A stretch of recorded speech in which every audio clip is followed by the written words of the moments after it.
BBA, BCA, BCom computer కోర్సులో 100% placement లభించే ఏకైక డిగ్రీ కాలేజ్ కూకట్పల్లిలోని ఐక్రియేట్ డిగ్రీ కాలేజ్. సాగర నగరన వైసీపీకి బిగ్ షాక్ తగలనుంది.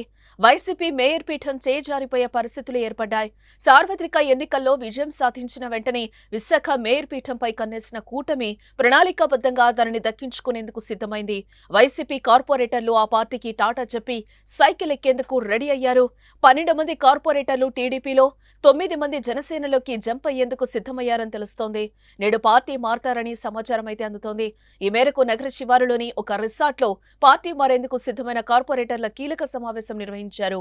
ఓ ఎమ్మెల్యే మొత్తం వ్యవహారంలో చక్రం తిప్పినట్లుగా పొలిటికల్ సర్కిల్స్ లో టాక్ అయితే నడుస్తోంది. కార్పొరేటర్లను మాజీ మంత్రి అమర్నాథ్ బుజ్జగించేందుకు ప్రయత్నించినా ఫలితం దక్కలేదు.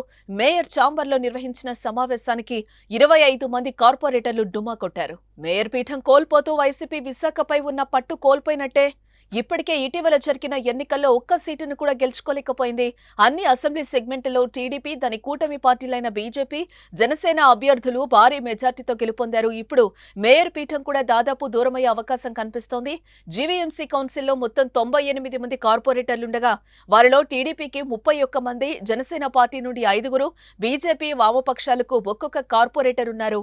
59 మంది కార్పొరేటర్లతో వైఎస్ఆర్ కాంగ్రెస్ పార్టీకి మెజార్టీ ఉంది. అయితే వారిలో సుమారు 25 మంది పార్టీ మారేందుకు సిద్ధమయ్యారు. గత కొంతకాలం నుంచి మేయర్ పదవిని దక్కించుకునేందుకు ఎక్కువ సంఖ్యలో కార్పొరేటర్లు కోఆప్షన్ సభ్యుల నుంచి మద్దతు పొందాలని ఎన్డీఏ నేతలు భావించగా ఇప్పుడు అది సాధ్యమైంది.